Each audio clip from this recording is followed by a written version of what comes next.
Hi ನಮಸ್ಕಾರ ಪ್ರೀತಿಯ ವಿದ್ಯಾರ್ಥಿಗಳೇ, ಚಾಲೆಂಜ್ ಕೋಚಿಂಗ್ ಕ್ಲಾಸಸ್ ಸಿಂಧನೂರಿನ ಈ ಒಂದು ಯೂಟ್ಯೂಬ್ ಕ್ಲಾಸ್ಗೆ ತಮ್ಮೆಲ್ಲರಿಗೂ ಪ್ರೀತಿಯ ಮತ್ತು ಆತ್ಮೀಯ ಸ್ವಾಗತ. ಮಕ್ಕಳೇ, ಚಾಲೆಂಜ್ ಕೋಚಿಂಗ್ ಕ್ಲಾಸಸ್ ಸಿಂಧನೂರಿನ ಅಧಿಕೃತ ಉಪಶಾಖೆ ಆಗಿರ್ತಕ್ಕಂಥ ಚಾಲೆಂಜ್ ಕೋಚಿಂಗ್ ಕ್ಲಾಸಸ್ ಗುಡದೂರಿನಲ್ಲಿ ನಿಮಗೀಗಾಗಲೇ ತಿಳಿದಿರುವ ಹಾಗೆ ಇದೇ ತಿಂಗಳ 30ನೇ ತಾರೀಕು ಭಾನುವಾರದಂದು ರಾಜ್ಯ ಮಟ್ಟದ ಚಾಲೆಂಜ್ ಅವಾರ್ಡ್ 2025 ಎನ್ನುವ ಒಂದು ಸ್ಪರ್ಧಾತ್ಮಕ ಪರೀಕ್ಷೆಯನ್ನು ಏರ್ಪಡಿಸಿದೆವು. ಮಕ್ಕಳೇ, ಈ ಒಂದು ಪರೀಕ್ಷೆಗೆ ರಿಜಿಸ್ಟರ್ ಆಗಲು ಸಂಪೂರ್ಣ ಉಚಿತವಾಗಿರುತ್ತೆ, ಉಚಿತವಾದ ನೋಂದಣಿ ಇರುತ್ತೆ. ಹಾಗಾಗಿ ಕಡ್ಡಾಯವಾಗಿ ಎಲ್ಲ ಮಕ್ಕಳು ಮತ್ತು ಈ ಒಂದು ಜೀನಿಯಸ್ ಅಥವಾ ಚಾಲೆಂಜ್ ಅವಾರ್ಡ್ ಪರೀಕ್ಷೆಯಲ್ಲಿ ಭಾಗವಹಿಸ್ತಾರೆ ಅಂತ ನಾನು ಭಾವಿಸಿದ್ದೀನಿ. ಯಾಕಂದರೆ ಮುಂದಿನ ನವೋದಯ, ಸೈನಿಕ, ಅಳಿಕೆ, ಮುದ್ದೆನಹಳ್ಳಿ ಮುಂತಾದ ಪ್ರವೇಶ ಪೂರ್ವ ಪರೀಕ್ಷೆಗೆ ನೀವು ಕೂಡ ತಯಾರಾಗಬೇಕಂದ್ರೆ ನಿಮಗೆ ತರಬೇತಿ ತುಂಬಾ ಅವಶ್ಯಕ. ಈ ಪರೀಕ್ಷೆ ಯಾಕೆ ಬರೀಬೇಕಪ್ಪ ಅಂದರೆ, ಈ ಪರೀಕ್ಷೆಯಲ್ಲಿ ಸಹ ಏನಪ್ಪ ಅಂದರೆ ನೀವು ಅತಿ ಹೆಚ್ಚು ಅಂಕವನ್ನು ಪಡೆದ್ರೆ ನಮ್ಮ ಈ ಒಂದು ಕೋಚಿಂಗ್ ಕ್ಲಾಸಸ್ ಗುಡದೂರಿನಲ್ಲಿ ನಿಮಗೆ ಉಚಿತವಾದ ಎಜುಕೇಷನ್ ಇರುತ್ತೆ. ಜೊತೆಗೆ ಪ್ರಶಸ್ತಿ ಸಹ ನಾವೇನು ಮಾಡ್ತಾ ಇದ್ದೀವಿ, ನಿಮಗೆ ಕೊಡ್ತಾ ಇದ್ದೀವಿ. ಅದು ನಗದು ರೂಪದಲ್ಲಿ ಸಹ ಕ್ಯಾಶನ್ನು ಕೊಡ್ತಾ ಇದ್ದೀವಿ. ಹಾಗಾದರೆ ಮಕ್ಕಳೇ, ಇನ್ಯಾಕೆ ತಡ ಮಾಡ್ತಾ ಇದ್ದೀರಾ? ನೀವು ಇಲ್ಲಿ ಕಾಣ್ತಕ್ಕಂಥ ನಂಬರ್ನ ನೋಟ್ ಮಾಡಿಕೊಂಡು, ಇನ್ನು ಯಾವ ಮಕ್ಕಳು ತಮ್ಮ ಹೆಸರನ್ನು ರಿಜಿಸ್ಟರ್ ಮಾಡ್ಕೊಂಡಿಲ್ಲ ಅಂಥ ಮಕ್ಕಳು ಈ ನಂಬರಿಗೆ 8217650718 ನಂಬರಿಗೆ ನಿಮ್ಮ ಹೆಸರು, ತಂದೆ ಹೆಸರು, ತರಗತಿ, ಊರು, ಪ್ರಸ್ತುತ ಮೊಬೈಲ್ ಸಂಖ್ಯೆನ ನಮಗೆ ವಾಟ್ಸಪ್ ಅಥವಾ ಮೆಸೇಜ್ ಮಾಡಿದ್ರೆ ನಾವು ನಿಮ್ಮನ್ನ ಹೆಸರನ್ನು ರಿಜಿಸ್ಟರ್ ಮಾಡಿಕೊಂಡು ಪರೀಕ್ಷೆ ಕೊಡಲು ನಿಮಗೆ ಅವಕಾಶವನ್ನು ಕೊಡ್ತೀವಿ. ಹಾಗಾದರೆ ಬೇಗ ಏನು ಮಾಡಿರಿ, ಮೊಬೈಲ್ ತೊಗೊಂಡು ಇಲ್ಲಿ ಕಾಣ್ತಕ್ಕಂಥ ನಂಬರಿಗೆ ನೀವೇನು ಮಾಡ್ಬೋದು, ನೋಟ್ ಮಾಡಿಕೊಂಡು ಮೆಸೇಜ್ ಮಾಡಿ. ಹಾಗಾದರೆ ಈ ಪರೀಕ್ಷೆ ನಡೀತಾ ಇರೋದು ಯಾವಾಗಂತ ನಿಮ್ಗೆ ಈಗಾಗಲೇ ಗೊತ್ತಿದೆ. 30/3/2025 ರವಿವಾರ ಅಂದರೆ ಭಾನುವಾರ ಬೆಳಗ್ಗೆ 10 ಗಂಟೆಗೆ ಒಂದು ಪರೀಕ್ಷೆ ಪ್ರಾರಂಭ ಆಗುತ್ತೆ. ಎಲ್ಲಿ ನಡೀತಿದೆಪ್ಪ ಅಂದರೆ ಸ್ವಾಮಿ ವಿವೇಕಾನಂದ ಹಿರಿಯ ಪ್ರಾಥಮಿಕ ಶಾಲೆ ಗುಡದೂರು, ಮಸ್ಕಿ ತಾಲೂಕಿನಲ್ಲಿ ಬರ್ತಕ್ಕಂಥ ಗುಡದೂರಿನಲ್ಲಿ ಈ ನಮ್ಮ ಸಂಸ್ಥೆ ಕಾರ್ಯನಿರ್ವಹಿಸ್ತಾಗಲ್ಲ ಆ ಸ್ವಾಮಿ ವಿವೇಕಾನಂದ ಹಿರಿಯ ಪ್ರಾಥಮಿಕ ಶಾಲೆಯಲ್ಲಿ ಈ ಒಂದು ಪರೀಕ್ಷೆ ನಡೀತಾ ಇದೆ. ಹಾಗಾದರೆ ಕಡ್ಡಾಯವಾಗಿ ಎಲ್ಲ ಮಕ್ಕಳು ಭಾಗವಹಿಸಿ ಪ್ರಶಸ್ತಿ ಗೆಲ್ಲಬೇಕು.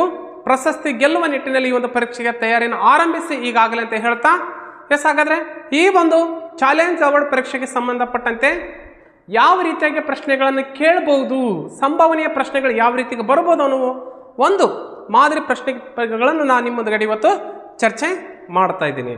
ಹಾಗಾದ್ರೆ ನೋಡೋಣ. ಹಾಗಾದರೆ ಬನ್ನಿ, ಪ್ರಶ್ನೆ 1 ಏನಿದೆ? ಪ್ರಶ್ನೆ 1 ನೋಡಿ, ಕನ್ನಡ ವಿಷಯಕ್ಕೆ ಸಂಬಂಧಪಟ್ಟಂತೆ ಕನ್ನಡ ವರ್ಣಮಾಲೆಯಲ್ಲಿರ್ತಕ್ಕಂಥ ಒಟ್ಟು ಅಕ್ಷರಗಳು ಎಷ್ಟು? ಕನ್ನಡ ವರ್ಣಮಾಲೆಯಲ್ಲಿರ್ತಕ್ಕಂಥ ಒಟ್ಟು ಅಕ್ಷರಗಳು ಎಷ್ಟು ಅಂತ ಕೇಳಿದ್ದಾರೆ. ಎಷ್ಟಿದಪ್ಪ ಅಂದರೆ ಕನ್ನಡ ವರ್ಣಮಾಲೆಯಲ್ಲಿ 50, 49, 48 ಮತ್ತು 52 ಕನ್ನಡ ವರ್ಣಮಾಲೆಗಳಂದರೆ ಕನ್ನಡ ಅಕ್ಷರಗಳು. ಅವುಗಳಿಗೆ ನಾವು ವರ್ಣಮಾಲೆಗಳಂತೂ ಕೂಡ ಕರಿತೀವಿ ಅಥವಾ ವರ್ಣಗಳಂತ ಕರಿತೀವಿ. ಹಾಗಾದರೆ ಕನ್ನಡದ ಒಟ್ಟು ಅಕ್ಷರಗಳು ಅಥವಾ ವರ್ಣಮಾಲೆಗಳು ಎಷ್ಟಿದಪ್ಪ ಅಂದರೆ 49 ಅಕ್ಷರಗಳಿದಾವ. ಕನ್ನಡ ವರ್ಣಮಾಲೆಯಲ್ಲಿ 49 ಅಕ್ಷರಗಳಿದಾವ. ಅದರಲ್ಲಿ ನಾವು ಮತ್ತೆ ಕನ್ನಡ ವರ್ಣಮಾಲೆಯಲ್ಲಿ 3 ಪ್ರಕಾರ ಮಾಡ್ತಾ ಇದ್ದೀವಿ: ಸ್ವರಗಳು, ವ್ಯಂಜನಗಳು ಮತ್ತು ಯೋಗವಾಹಗಳಂತ 3 ಪ್ರಕಾರ ಮಾಡ್ತಾ ಇದ್ದೀವಿ. ಸ್ವರಗಳು 13 ಅಕ್ಷರಗಳಿದಾವ, ವ್ಯಂಜನಗಳು 34 ಅಕ್ಷರಗಳಿದಾವ, ಯೋಗವಾಹಗಳು 2, ಜೊತೆಗೆ ಯೋಗವಾಹದಲ್ಲಿ ಸಹ 2 ಪ್ರಕಾರ ಬರ್ತಾವ, ವ್ಯಂಜನಗಳಲ್ಲೂ ಸಹ 2 ಪ್ರಕಾರ ಬರ್ತಾವ, ಸ್ವರಗಳಲ್ಲೂ ಸಹ ಏನಪ್ಪ ಅಂದರೆ 3 ಪ್ರಕಾರ ನೋಡ್ತಾ ಇದ್ದೀವಿ. ಹಾಗಾದ್ರೆ ಕನ್ನಡ ಅಂತ ಬಂದರೆ ನಿಮಗೆ ಕನ್ನಡ ಅಕ್ಷರಗಳ ಬಗ್ಗೆ ಸಂಪೂರ್ಣ ಜ್ಞಾನ ಇರಬೇಕು. ಅಂದಾಗ ಮಾತ್ರ ಈ ಒಂದು ಪ್ರಶ್ನೆ ಕೇಳಿದ್ರೆ ಯಾವ ರೀತಿಯಾಗಿ ಅಂದ್ರೆ ನೀವು ಪ್ರಶ್ನೆ ಕೇಳಿದ್ರೆ ಆನ್ಸರ್ ಮಾಡಬಹುದು. ಕನ್ನಡ ವರ್ಣಮಾಲೆಯ ಮೇಲೆ ಒಂದು ಪ್ರಶ್ನೆ ಖಂಡಿತವಾಗಲೂ ನಿಮಗೆ ಸಿದ್ಧವಾಗಿರುತ್ತೆ ಮಕ್ಕಳೇ. ಹಾಗಾಗಿ ನೀವು ಆ ವರ್ಣಮಾಲೆಗೆ ಸಂಬಂಧಪಟ್ಟಂತೆ ಸರಿಯಾಗಿ ಓದಿಕೊಂಡ್ರೆ ಉತ್ತರವನ್ನು ಬಿಡಿಸಲು ಸಾಧ್ಯ.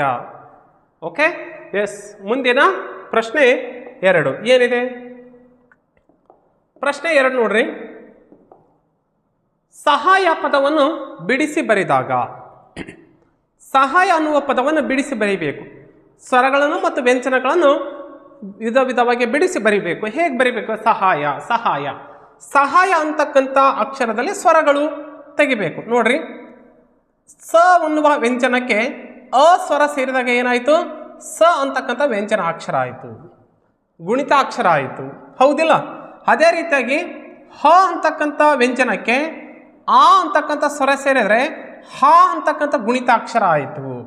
ಹೌದಿಲ್ಲ? ಸಹಾಯ ಯ ಯ ಅಂತಕ್ಕಂಥ ವ್ಯಂಜನಕ್ಕೆ ಅ ಸ್ವರ ಸೇರಿದಾಗ ಏನಾಯಿತು? ಯ ಅಂತಕ್ಕಂಥ ಗುಣಿತಾಕ್ಷರ ಆಯಿತು. ಸೊ ಹಾಗಾದರೆ ಸಹಾಯ ಅನ್ನುವ ಅಕ್ಷರವನ್ನು ಬಿಡಿಸಿ ಬರೆದಾಗ ಸ ಪ್ಲಸ್ ಅ ಎಲ್ಲಿದೆ? ಸ ಪ್ಲಸ್ ಅ ಇಲ್ಲಿದೆ, ಇಲ್ಲಿ ಸ ಪ್ಲಸ್ ಆ ಇದೆ, ತಪ್ಪು. ಇಲ್ಲಿ ಸ ಪ್ಲಸ್ ಆ ಇದೆ, ಇದು ತಪ್ಪು. ಹ ಪ್ಲಸ್ ಆ ಇದೆ, ಇದೇ ತಪ್ಪು. ಹಾಗಾದರೆ ಆಯ್ಕೆ ಒಂದು ರೈಟ್ ಆಗುತ್ತಾ? ಮುಂದೆ ನೋಡಿ, ಹ ಪ್ಲಸ್ ಆ, ಹ ಪ್ಲಸ್ ಆ ರೈಟ್ ಇದೆ. ಯ ವ್ಯಂಜನ ಪ್ಲಸ್ ಅ ಈಸ್ ಈಕ್ವಲ್ ಟು ಯ, ಯ ವ್ಯಂಜನ ಪ್ಲಸ್ ಅ ಈಸ್ ಈಕ್ವಲ್ ಟು ಯ. ಹಾಗಾದರೆ ಸ ಹ ಯ ಆಯ್ಕೆ ಒಂದು ರೈಟ್ ಆನ್ಸರ್. ಓಕೆ, ಹೀಗೆ ಒಂದು ವ್ಯಂಜನಾಕ್ಷರ ಆಗಬೇಕಾದ್ರೆ ಒಂದು ಸ್ವರ ಸೇರಲೇಬೇಕು. ಪ್ರತಿಯೊಂದು ವ್ಯಂಜನಾಕ್ಷರಗಳಲ್ಲಿ ಒಂದು ಸ್ವರ ಇದ್ದೇ ಇರುತ್ತೆ. ಒಂದು ವ್ಯಂಜನಕ್ಕೆ ಒಂದೇ ಸ್ವರಾಕ್ಷರ ಸೇರುತ್ತೆ, 2-3 ಸ್ವರಾಕ್ಷರಗಳು ಸೇರುವುದಿಲ್ಲ. ಬಟ್ 2-3 ವ್ಯಂಜನಾಕ್ಷರಗಳು ಸೇರ್ಬೋದು. ಆದರೆ ಒಂದೇ ವ್ಯಂಜನಾಕ್ಷರಕ್ಕೆ ಎಷ್ಟೇ ವ್ಯಂಜನಾಕ್ಷರಗಳಿರಲಿ ಅದಕ್ಕೆ ಒಂದು ಸ್ವರ ಸೇರಲೇಬೇಕು. ಸ್ವರ ಇದ್ರೆ ಮಾತ್ರ ಅದೇನಾಗುತ್ತಾ? ಗುಣಿತಾಕ್ಷರ ಆಗೋದಕ್ಕೆ ಸಾಧ್ಯ. ಓಕೆ, ಸೊ ಆಯ್ಕೆ ಒಂದು ರೈಟು. ನೆಕ್ಸ್ಟ್ ಪ್ರಶ್ನೆ 3 ಏನಿದೆ? ಅವಳು ಅನಾಥೆ, ಲಿಂಗ ಬದಲಿಸಿ. ನೋಡಿ, ಅವಳು ಅನಾಥೆ, ಅವಳು ಅನ್ನೋದು ಸ್ತ್ರೀಲಿಂಗ, ಅನಾಥೆ ಅನ್ನೋದು ಸ್ತ್ರೀಲಿಂಗ. ಇದನ್ನು ಲಿಂಗ ಬದಲಿಸಿ ಅಂದರೆ ಏನು ಮಾಡಬೇಕು? ಅದರ ವಿರುದ್ಧ ಲಿಂಗ ಯಾವುದು? ಪುಲ್ಲಿಂಗ. ಹೌದಿಲ್ಲ? ಹಾಗಾದರೆ ಅವಳು ಅನಾಥೆ ಅನ್ನೋದನ್ನು ಪುಲ್ಲಿಂಗಕ್ಕೆ ಬದಲಿಸಿದಾಗ ನೋಡಿ, ಅವಳು ಇದೇನಾಗತ್ತಾ? ಅವನು ಏಕವಚನ ಪುಲ್ಲಿಂಗ, ಅವನು. ಅನಾಥೆ ಏಕವಚನ ಅನಾಥ. ನೋಡಿ, ಪುಲ್ಲಿಂಗಕ್ಕೆ ಬದಲಾಯಿಸಿದ್ದೀವಿ. ಅವಳು ಅನಾಥೆ, ಅವನು ಅನಾಥ. ಆಯ್ಕೆ 2 ರೈಟ್ ಆನ್ಸರ್. ಸ್ತ್ರೀಲಿಂಗ ಇದ್ದುದು ಪುಲ್ಲಿಂಗ ಮಾಡಬಹುದು, ಪುಲ್ಲಿಂಗ ಇದ್ದುದು ಸ್ತ್ರೀಲಿಂಗ ಮಾಡಬಹುದು. ಹೌದಿಲ್ಲ? ಸೊ ಇದು ನಪುಂಸಕ ಲಿಂಗ ಅಂತಲೂ ಬರುತ್ತೆ. ಒಟ್ಟು ಲಿಂಗಗಳಲ್ಲಿ 3 ಪ್ರಕಾರಗಳು: ಸ್ತ್ರೀಲಿಂಗ, ಪುಲ್ಲಿಂಗ ಮತ್ತು ನಪುಂಸಕ ಲಿಂಗಗಳು. ಓಕೆ, ಹೆಣ್ಣು ಅನ್ನುವ ಅರ್ಥವನ್ನು ಸೂಚಿಸ್ತಾ ಇದ್ರೆ ಸ್ತ್ರೀಲಿಂಗ, ಗಂಡು ಎನ್ನುವ ಅರ್ಥ ಬರ್ತಾ ಇದ್ರೆ ಪುಲ್ಲಿಂಗ, ಹೆಣ್ಣು ಮತ್ತು ಗಂಡು ಅಲ್ಲದ 2 ಅರ್ಥಗಳನ್ನು ಸೂಚಿಸದ ಪದ ಬಂತಪ್ಪ ಅಂದರೆ ಅದು ನಪುಂಸಕ ಲಿಂಗ. ಓಕೆ, ಸೊ ಈ ಪ್ರಶ್ನೆಗೆ ಸರಿಯಾದ ಉತ್ತರ 2 ರೈಟ್ ಆನ್ಸರ್. ಪ್ರಶ್ನೆ 4 ನೋಡ್ರಿ. ರಾಮನು ಕಾಡಿಗೆ ಹೋದನು, ಗೆರೆ ಎಳೆದ ಪದದ ವಿಭಕ್ತಿ ಪ್ರತ್ಯಯ. ಪ್ರತ್ಯಯಗಳು ಒಟ್ಟು ಏನಪ್ಪ ಕನ್ನಡದಲ್ಲಿ 8 ವಿಭಕ್ತಿ ಪ್ರತ್ಯಯಗಳನ್ನು ನೋಡ್ತಾ ಇದ್ದೀವಿ. ನಾವು ಬಳಕೆ ಮಾಡೋದು 7 ವಿಭಕ್ತಿ ಪ್ರತ್ಯಯಗಳು. ಹಾಗಾದ್ರೆ ನೋಡಿ, ಇಲ್ಲಿ ಏನು ಕೇಳಿದಾರ? ಗೆರೆ ಎಳೆದ ಪದದ ವಿಭಕ್ತಿ ಪ್ರತ್ಯಯ. ಇಲ್ಲಿ ಗೆರೆ ಯಾವ್ದು ಹೇಳಿದಾರೆ? ಕಾಡಿಗೆ ಅನ್ನುವ ಪದಕ್ಕೆ ಗೆರೆ ಎಳೆದಿದ್ದೀವಿ. ಹಾಗಾದ್ರೆ ಈ ಪದದಲ್ಲಿರ್ತಕ್ಕಂಥ ವಿಭಕ್ತಿ ಪ್ರತ್ಯಯ ಯಾವುದಪ್ಪ ಅಂದ್ರೆ ನೋಡಿ, ಪ್ರಥಮ, ದ್ವಿತೀಯ, ತೃತೀಯ, ಚತುರ್ಥಿ. ಹಾಗಾದ್ರೆ ಕಾಡಿಗೆ ಗೆ ಅನ್ನೋದು ಯಾವ ವಿಭಕ್ತಿಯ ಪ್ರತ್ಯಯವಾಗಿದೆ? ಹಾಗಾದ್ರೆ ಬನ್ನಿ, ಪ್ರಥಮ ಅನ್ನೋದು ಒಂದು ವಿಭಕ್ತಿ. ಇದರ ಪ್ರತ್ಯಯ ಏನಿರುತ್ತಾ? ಊ ಇರುತ್ತೆ. ಇದರ ಪ್ರತ್ಯಯ ಊ. ದ್ವಿತೀಯ ವಿಭಕ್ತಿಯ ಪ್ರತ್ಯಯ ಅನ್ನು. ಹೌದಿಲ್ಲ? ಹಾಗಾದ್ರೆ ತೃತೀಯ ವಿಭಕ್ತಿ ಪ್ರತ್ಯಯ ಇಂದ. ಹಾಗಾದ್ರೆ ಚತುರ್ಥಿಗೆ ಏನಾಗತ್ತಾ? ನೋಡ್ರಿ, ಗೆ, ಇಗೆ, ಕೆ, ಅಕ್ಕೆ. ಹಾಗಾದ್ರೆ ಇಲ್ಲಿ ಕೆ ಐತಿಲ್ಲ ನೋಡ್ರಿ, ಕಾಡಿಗೆ ಗೆ ಐತಿಲ್ಲ ನೋಡ್ರಿ, ಇಲ್ಲಿ ಗೆ ಐತೆ. ಹಾಗಾದ್ರೆ ಇಲ್ಲೂ ಗೆ ಐತೆ. ಹಾಗಾದ್ರೆ ಇದು ಯಾವ ವಿಭಕ್ತಿ ಪ್ರತ್ಯಯ? ಇದು ಚತುರ್ಥಿ ವಿಭಕ್ತಿ ಪ್ರತ್ಯಯ. ಹಾಗಾದ್ರೆ ನಾನು ಏನ್ ಮಾಡ್ತೀನಿ? ಕಾಡಿಗೆ ಅಂತಕ್ಕಂಥ ಒಂದು ಪದದಲ್ಲಿ, ನಾಮಪದದಲ್ಲಿ ಕಾಡು ಅಂತಕ್ಕಂಥ ನಾಮ ಪ್ರಕೃತಿನ ತಗೋದು ಇದಕ್ಕೆ ಊ ಪ್ರತ್ಯಯ ಸೇರಿಸ್ತೀನಿ. ಏನಾಯ್ತು ಈಗ? ಈಗೇನಾಯ್ತು? ಇದು ನೋಡ್ರಿ, ಕಾಡನ್ನು, ಕಾಡು, ಕಾಡು ಪ್ಲಸ್ ಊ ಏನಾಯ್ತು ಈಗ? ಕಾಡನ್ನು, ಕಾಡೂನು ಆಗುತ್ತೆ, ಕಾಡುನೇ ಆಗುತ್ತೆ. ಓಕೆ, ಕಾಡನು, ಕಾಡನು, ಕಾಡನು, ಕಾಡು, ಕಾಡನು, ಕಾಡನ್ನು, ಕಾಡುಗಳು, ಕಾಡನು. ಓಕೆ, ಅದೇ ರೀತಿಯಾಗಿ ನೋಡ್ರಿ, ಕಾಡು ಪ್ಲಸ್ ಅನ್ನು ಏನಾಯ್ತು? ಕಾಡನ್ನು. ಕಾಡನ್ನು. ಅದೇ ರೀತಿಯಾಗಿ ಇಂದ ಸೇರಿಸಿದ್ರೆ ಕಾಡಿನಿಂದ, ಕಾಡಿನಿಂದ. ಅದೇ ರೀತಿ ಇಂದ ಆಯ್ತಿಲ್ಲ, ಅನ್ನು, ಗೆ, ಹೀಗೆ ಮತ್ತು ಅಕ್ಕೆ ಹೀಗೆ ಸೇರಿಸಿದ್ರೆ, ಅಕ್ಕೆ ಸೇರಿಸಿದ್ರೆ ಕಾಡಿಗೆ, ಕಾಡಿಗೆ ನೋಡಿ ಹೀಗೆ ಸೇರಿಸಿದ್ರೆ ಕಾಡಿಗೆ, ಕಾಡಿಗೆ ನೋಡಿ ಹೀಗೆ ಇದು ಸೇರುತ್ತೆ, ಈ ಪ್ರತ್ಯಯ ಸೇರುತ್ತೆ, ಇದಲ್ಲ. ಸೊ ಇವೆಲ್ಲ ಏನಪ್ಪ ಅಂದರೆ ಚತುರ್ಥಿ ವಿಭಕ್ತಿ ಪ್ರತ್ಯಯಗಳೇ. ಸೊ ಹಾಗಾದರೆ ಕಾಡು ಪ್ಲಸ್ ಹೀಗೆ ಕಾಡಿಗೆ ಅನ್ನೋದು ಯಾವುದಕ್ಕೆ? ಚತುರ್ಥಿ ವಿಭಕ್ತಿ ಪ್ರತ್ಯಯ ಆಗುತ್ತೆ. ಆಯ್ಕೆ 4 ರೈಟ್ ಆನ್ಸರ್. ಓಕೆ, ನೆಕ್ಸ್ಟ್ ಬನ್ನಿ. ನದಿ ತುಂಬಿ ಹರಿಯುತ್ತಿದೆ, ಗೆರೆ ಎಳೆದ ಪದ ಯಾವುದನ್ನು ಸೂಚಿಸುತ್ತದೆ? ನದಿ ತುಂಬಿ ಹರಿತಾ ಇದೆ, ನದಿ ಅನ್ನೋದು ಏನನ್ನು ಸೂಚಿಸುತ್ತೆ? ಯಾವ ನಾಮಪದ? ಅಂಕಿತ ನಾಮನ, ರೂಢನಾಮನ, ಅನ್ವರ್ತಕ ನಾಮನ, ಗುಣವಾಚಕನ? ಹಾಗಾದರೆ ನೋಡಿ, ಅಂಕಿತ ನಾಮ ಅಂದರೇನು? ವ್ಯಾಪಾರ ಮತ್ತು ವ್ಯವಹಾರದ ಉಪಯೋಗಕ್ಕಾಗಿ ಇಟ್ಟಂಥ ಹೆಸರುಗಳಿಗೆ ಅಂಕಿತ ನಾಮಗಳು. ಹೆಸರುಗಳು, ನಾಮಪದ ಅಂದರೆ ಹೆಸರು. ಬೆಂಗಳೂರು, ಭಾರತ, ಪಾಕಿಸ್ತಾನ್, ಇಂಡಿಯಾ, ರಾಮ, ಶ್ಯಾಮ, ಭೀಮ, ಲಕ್ಷ್ಮಣ, ಊರ ಹೆಸರು ಬರ್ತಾವಲ್ಲ, ನಿಮ್ಮ ಊರ ಹೆಸರುಗಳು, ನಿಮ್ಮ ತಾಲೂಕು ಹೆಸರುಗಳು, ನಿಮ್ಮ ಪಾತ್ರೆಯ ಹೆಸರುಗಳು, ಶಾಲೆ ಹೆಸರು, ಮನೆ ಹೆಸರು, ಇವೇನಿದಾವಲ್ಲ ಅವೆಲ್ಲವೇ ಅಂಕಿತ ನಾಮಗಳು. ಪೆನ್ ರೂಢನಾಮ ಯಾವುದು? ರೆನಾಲ್ಡ್ಸ್ ಪೆನ್ ಅಂಕಿತನಾಮ. ರೆನಾಲ್ಡ್ಸ್ ಅನ್ನೋದು ಅಂಕಿತನಾಮ. ಮೊಬೈಲ್ ರೂಢನಾಮ, ಅದಕ್ಕೇನಿಟ್ಟಿವಿ? Redmi mobile. ರೆಡ್ಮಿ ಅನ್ನೋದು ಅಂಕಿತನಾಮ. ಮನುಷ್ಯ ರೂಢನಾಮ, ಅವನಿಗೆ ಹೆಸರಿಟ್ಟಿವಿ ಬಸವ, ಬಸವರಾಜ ಅಂಕಿತನಾಮ. ಊರು ಹೆಸರಿಟ್ಟಿವಿ ಮಸ್ಕಿ, ಮಸ್ಕಿ ಅನ್ನೋದೇನದು? ಅಂಕಿತನಾಮ. ಊರು ರೂಢನಾಮ, ಗುಡ್ದೂರು ಅಂತ ಹೆಸರಿಟ್ಟಿವಿ, ಗುಡ್ದೂರು ಅನ್ನೋದು ಅಂಕಿತನಾಮ. ಸೊ ಹಾಗಾದರೆ ನದಿ ಅನ್ನೋದು ಅಂಕಿತನಾಮ ಆಗೋದಿಲ್ಲ. ನದಿಗೆ ಹೆಸರಿಟ್ರೆ ತುಂಗಾಭದ್ರಾ ನದಿ ನೋಡಿ, ತುಂಗಾಭದ್ರಾ ಅಂಕಿತನಾಮ. ಬ್ರಹ್ಮಪುತ್ರ ನದಿ ಅಂಕಿತನಾಮ, ಬ್ರಹ್ಮಪುತ್ರ ಅಂಕಿತನಾಮ. ತುಂಗಾಭದ್ರಾ ಅಂಕಿತನಾಮ. ಕೃಷ್ಣ ಅಂಕಿತನಾಮ, ಕೃಷ್ಣಾ ನದಿ ಅಂಕಿತನಾಮನೇ. ನದಿ ಅನ್ನೋದು ಪದ ಏನಾಗುತ್ತಪ್ಪ ಅಂದ್ರೆ ಇಲ್ಲಿ ಅಂಕಿತನಾಮ ಆಗುವುದಿಲ್ಲ. ಆಯ್ಕೆ 1 ಕ್ಯಾನ್ಸಲ್. ರೂಢನಾಮ ಅಂದ್ರೇನು? ರೂಢಿಯಿಂದ ಬಂದ ಪದಗಳು ಯಾವ್ಯಾವುದು? ಪರ್ವತ, ಕಲ್ಲು, ಮಣ್ಣು, ನದಿ, ಹೌದಿಲ್ಲ? ಶಾಲೆ, ಮನುಷ್ಯ, ಮಾನವ, ಇವೆಲ್ಲ ರೂಢನಾಮಗಳು. ರೂಢಿಯಿಂದ ಬಂದ ಪದಗಳೆಲ್ಲ ರೂಢನಾಮಗಳು. ಸೊ ಆಯ್ಕೆ 2 ರೈಟ್ ಆನ್ಸರ್. ಅನ್ವರ್ತಕ ನಾಮ ಅಂದ್ರೇನು? ಒಬ್ಬ ವ್ಯಕ್ತಿ ಮಾಡ್ತಕ್ಕಂಥ ಗುಣ, ಸ್ವಭಾವ ಮತ್ತು ವೃತ್ತಿ ಆಧಾರದ ಮೇಲೆ ಇಟ್ಟಂಥ ಹೆಸರುಗಳಿಗೆ ಅನ್ವರ್ತಕ ನಾಮಗಳು. ಕಿವಿ ಕೇಳಲ್ಲಂದ್ರೆ ಕಿವುಡ, ಇದು ಅನ್ವರ್ತಕ ನಾಮ. ಕುಂಟು ನಡೀತಾ ಇದ್ರೆ ಕುಂಟ ಅನ್ವರ್ತಕ ನಾಮ, ಹೌದಿಲ್ಲ? ಬಡಿಗತನ ಮಾಡ್ತಾ ಇದ್ರೆ ಬಡಿಗ ಅನ್ವರ್ತಕ ನಾಮ. ಕುಂಬಾರಿಕೆ ಮಾಡ್ತಾ ಇದ್ರೆ ಕುಂಬಾರ ಅನ್ವರ್ತಕ ನಾಮ. ಚಿಕಿತ್ಸೆ ಕೊಡ್ತಾ ಇದ್ರೆ ವೈದ್ಯ ಅನ್ವರ್ತಕ ನಾಮ. ಒಬ್ಬ ವ್ಯಕ್ತಿ ಮಾಡ್ತಕ್ಕಂಥ ಕೆಲಸದ ಆಧಾರದ ಮೇಲೆ ಇಟ್ಟಂಥ ಹೆಸರುಗಳಿಗೆ ಅನ್ವರ್ತಕ ನಾಮ ಅಂತ ಕರಿತೀವಿ. ಗುಣವಾಚಕಗಳು, ನಾಮಪದವನ್ನು ವರ್ಣಿಸುವ ಪದಗಳೆಲ್ಲ ಗುಣವಾಚಕಗಳು. ಸುಂದರ ಹುಡುಗ, ಸುಂದರ ಗುಣವಾಚಕ. ಕೆಟ್ಟ ಹುಡುಗ, ಕೆಟ್ಟ ಗುಣವಾಚಕ. ಹಸಿರು ಹೂ, ಹೂವನ್ನು ಹೊಗಳ್ತಾ ಇದೆ ಹಸಿರು. ಬಿಳಿ ಹೂ, ಬಿಳಿ ಅನ್ನೋದು ಗುಣವಾಚಕ. ಬಿಳಿ, ಕೆಂಪು, ಹಸಿರು, ಕರಿ, ಕಪ್ಪು, ದೊಡ್ಡದು, ಕಿರಿದು, ಇವೆಲ್ಲ ನೋಡಿ ಗುಣವಾಚಕಗಳು. ಸೊ ಹಾಗಾದ್ರೆ ಈ ಪ್ರಶ್ನೆಗೆ ಸರಿಯಾದ ಉತ್ತರ ಆಯ್ಕೆ 2 ರೈಟ್ ಆನ್ಸರ್. ಓಕೆ, ನದಿ ತುಂಬಿ ಹರಿಯುತ್ತಿದೆ, ಗೆರೆ ಎಳೆದ ಪದ ರೂಢನಾಮ. ಓಕೆ, ಪ್ರಶ್ನೆ ನೆಕ್ಸ್ಟ್ ಹೋಗೋಣ ಮಕ್ಕಳೇ.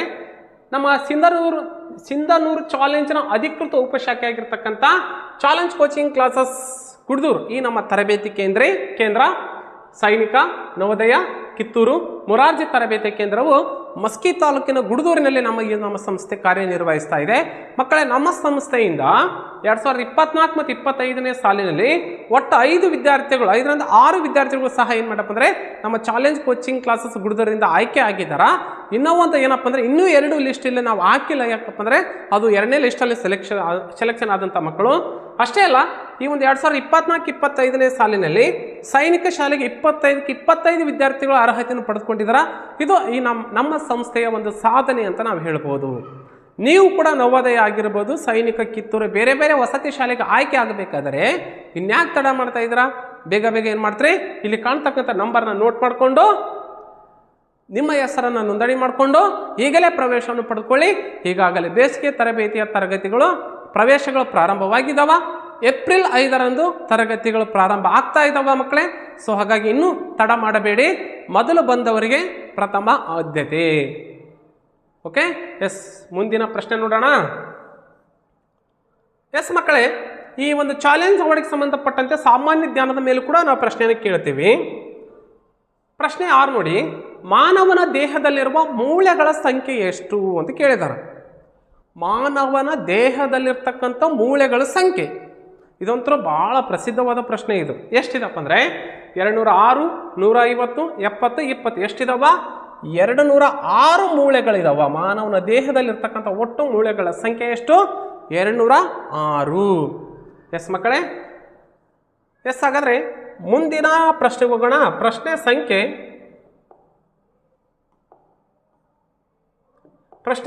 7. ಎ ಜೀವಸತ್ವದ ಕೊರತೆಯಿಂದ ಬರುವ ರೋಗ ಯಾವುದು? ಎ ಜೀವಸತ್ವ ಅಂದರೆ ಎ ವಿಟಮಿನ್ ಕೊರತೆಯಿಂದ ಬರ್ತಕ್ಕಂಥ ರೋಗ ಏನಪ್ಪ? ಎಸ್. ಹಾಗಾದ್ರೆ ಎ ವಿಟಮಿನ್ ಕೊರತೆಯಿಂದ ಬರ್ತಕ್ಕಂಥ ರೋಗ ಯಾವುದು? ಇರುಳು ಕುರುಡು ಅಂದರೆ ರಾತ್ರಿ ಕಣ್ಣು ಕಾಣದೇ ಇರೋದು, ಸ್ಕರ್ವಿ, ರಿಕೆಟ್ಸ್, ಬೆರಿ ಬೆರಿ ರೋಗ. ವಿಟಮಿನ್ ಸಿ ಕೊರತೆಯಿಂದ ಬರ್ತಕ್ಕಂಥ ರೋಗ ಯಾವುದು? ಸ್ಕರ್ವಿ. ವಿಟಮಿನ್ ಸಿ ಕೊರತೆಯಿಂದ ಸ್ಕರ್ವಿ ರೋಗ ಬರುತ್ತಾ? ವಿಟಮಿನ್ ಡಿ ಕೊರತೆಯಿಂದ ರಿಕೆಟ್ಸ್ ರೋಗ ಬರುತ್ತಾ? ವಿಟಮಿನ್ ಬಿ ಕೊರತೆಯಿಂದ ಏನು ಬರುತ್ತಾ? ಬೆರಿ ಬೆರಿ ರೋಗ ಬರುತ್ತಾ? ವಿಟಮಿನ್ ಎ ಕೊರತೆಯಿಂದ ಏನು ಬರುತ್ತಾ? ರಾತ್ರಿ ಕುರುಡು ಅಂದ್ರೆ ರಾತ್ರಿ ಹೊತ್ತು ಕಣ್ಣು ಕಾಣುವುದಿಲ್ಲ. ಹಗಲೆಲ್ಲ ಕಣ್ಣು ಕಾಣ್ತಾವೆ, ರಾತ್ರಿ ಕಣ್ಣು ಕಾಣುವುದಿಲ್ಲ. ಸೊ ವಿಟಮಿನ್ ಎ ಕೊರತೆಯಿಂದ ಬರ್ತಕ್ಕಂಥ ರೋಗ ಯಾವುದಪ್ಪ ಅಂದರೆ ಇರುಳು ಕುರುಡು. ಹಾಗಾಗಿ ಆಯ್ಕೆ 1 ರೈಟ್ ಆನ್ಸರ್. Okay, S.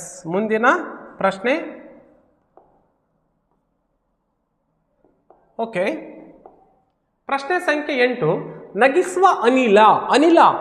ಆ ಅನಿಲವನ್ನು ಸಿಂಪಡಣೆ ಮಾಡಿಬಿಟ್ರೆ ಸಾಮಾನ್ಯವಾಗಿ ಮನುಷ್ಯ ನಗುವುದಕ್ಕೆ ಪ್ರಾರಂಭ ಮಾಡ್ತಾನೆ. ಅದಕ್ಕೆ ನಾವು ನಗಿಸುವ ಅನಿಲ ಅಂತ ಕರಿತೀವಿ. ಯಾವುದು?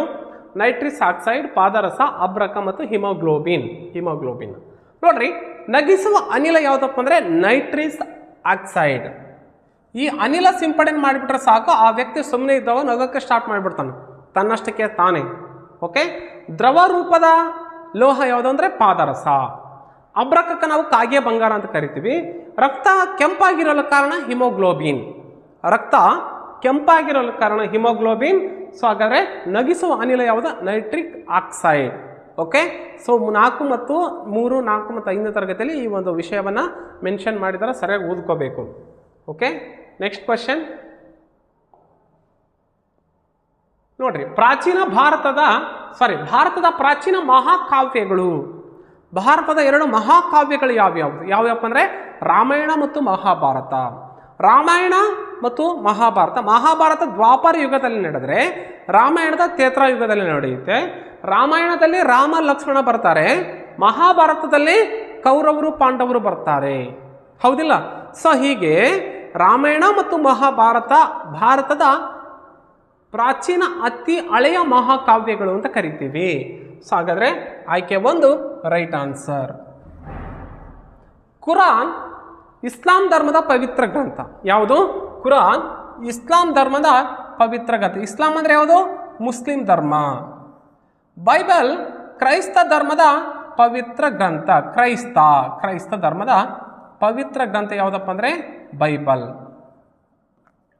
ಗುರು ಗ್ರಂಥ ಸಾಹೇಬ್ ಇದು ಸಿಖ್ಖರ ಪವಿತ್ರ ಗ್ರಂಥ. ಸಿಖ್ಖರ ಪವಿತ್ರ ಗ್ರಂಥ ಯಾವುದು? ಗುರು ಗ್ರಂಥ ಸಾಹೇಬ್. ಓಕೆ, ನಮ್ಮ ಭಾರತದ ಪ್ರಾಚೀನ 2 ಮಹಾಕಾವ್ಯಗಳು ರಾಮಾಯಣ ಮತ್ತು ಮಹಾಭಾರತ. ಹಿಂದೂ ಧರ್ಮದ ಗ್ರಂಥ ಯಾವುದು? ಭಗವದ್ಗೀತೆ ಅಂತ ಕರಿತೀವಿ. Okay, Bhagavad Gita. Okay, next question. ಕೊನೆಯ ಪ್ರಶ್ನೆ ನೋಡಿ. ಯಾರ ಜನ್ಮದಿನವನ್ನು ರಾಷ್ಟ್ರೀಯ ಯುವಕರ ದಿನ ಅಂತ ಆಚರಿಸ್ತೀವಿ? ಯಾರ ಜನ್ಮದಿನಪ್ಪ? ಯಾರ ಜನ್ಮದಿನವನ್ನು ರಾಷ್ಟ್ರೀಯ ಯುವಕರ ದಿನ ಅಂತ ಆಚರಿಸ್ತೀವಿ? ಯಾರ ಜನ್ಮದಿನ ಅಂದರೆ ಸ್ವಾಮಿ ವಿವೇಕಾನಂದ ಅವರ ಜನ್ಮದಿನವನ್ನು ರಾಷ್ಟ್ರೀಯ ಯುವಕರ ದಿನ ಅಂತ ಆಚರಿಸ್ತೀವಿ. ರವೀಂದ್ರನಾಥ್ ಟ್ಯಾಗೋರ್ ಭಾರತದ ರಾಷ್ಟ್ರಗೀತೆಯನ್ನು ಬರೆದರು. ಸುಭಾಷ್ ಚಂದ್ರ ಬೋಸ್ ಇವರು ಮಹಾತ್ಮ ಗಾಂಧಿಯನ್ನು ರಾಷ್ಟ್ರಪಿತ ಅಂತ ಕರೆದ್ರು.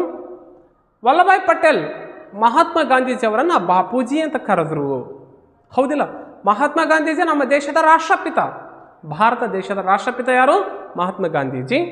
ಹಾಗಾಗಿ ರವೀಂದ್ರನಾಥ್ ಟಾಗರ್ ನಮ್ಮ ರಾಷ್ಟ್ರಗೀತೆ ಬರೆದವರು, ಜನಗಣ ಮನ ಅಧಿನಾಯಕ ಜಯ ಅಂತ ಏನಿದೆಯಲ್ಲ ಆ ಗೀತೆನ ಬರೆದವರು ಯಾರಪ್ಪ ಅಂದರೆ ರವೀಂದ್ರನಾಥ್ ಟ್ಯಾಗೋರ್.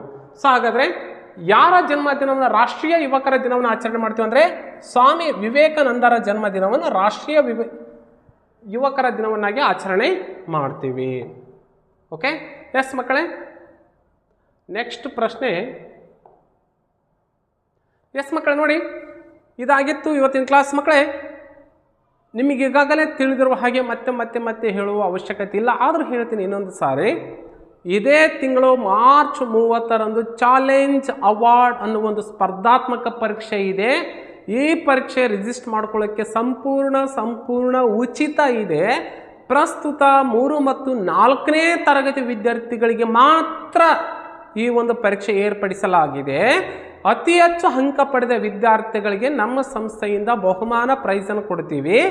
ಜೊತೆಗೆ ನಮ್ಮ ಸಂಸ್ಥೆಯಲ್ಲಿ ಉಚಿತ ಒಂದು ತರಬೇತಿಯನ್ನು ಸಹ ನಾವು ನೀಡ್ತಾ ಇದ್ದೀವಿ. ಹಾಗಾಗಿ ಯಾವತ್ತೂ ನೀವು ಮಿಸ್ ಮಾಡಬೇಡಿ. ಸೊ ನೀವು ಕೂಡ ಈ ಒಂದು ಪರೀಕ್ಷೆ ಬರೀಬೇಕಾದ್ರೆ ಇಲ್ಲಿ ಕಾಣ್ತಕ್ಕಂಥ ನಂಬರ್ 82176507 ಏನು ಮಾಡಬೇಕು, ಕರೆ ಮಾಡಬೇಕು. ಅಥವಾ ನಿಮ್ಮ ವಿಳಾಸ ಮತ್ತು ನಿಮ್ಮ ಹೆಸರು, ನಿಮ್ಮ ಪ್ರಸ್ತುತ ಮೊಬೈಲ್ ಸಂಖ್ಯೆ ಈ ನಂಬರಿಗೆ ಕಳಿಸಿದರೆ ನಾವು ರಿಜಿಸ್ಟರ್ ಮಾಡ್ಕೊತೀವಿ, ಪರೀಕ್ಷೆ ಬರೆಯಲು ಅವಕಾಶ ಕೊಡ್ತೀವಿ. ಸೊ ಮರಿಬೇಡಿ, ಇದೇ ತಿಂಗಳು ಮಾರ್ಚ್ 30ನೇ ತಾರೀಕು ಭಾನುವಾರದಂದು. ಸೊ ಈ ಡೇಟ್ ನೆನ್ಪಿಟ್ಕೋರಿ, ಪರೀಕ್ಷೆ ಬರೀರಿ, ಬಹುಮಾನ ಗೆಲ್ಲಿ ಅಂತ ಹೇಳ್ತಾ ಮತ್ತೆ ನಾನು ಮುಂದಿನ ತರಗತಿಯಲ್ಲಿ ಬೇರೆ ಪ್ರಶ್ನೆಗಳ ಜೊತೆ ಬರ್ತೀನಿ. ಅಲ್ಲಿವರೆಗೂ ಗುಡ್ ನೈಟ್, ಶುಭರಾತ್ರಿ.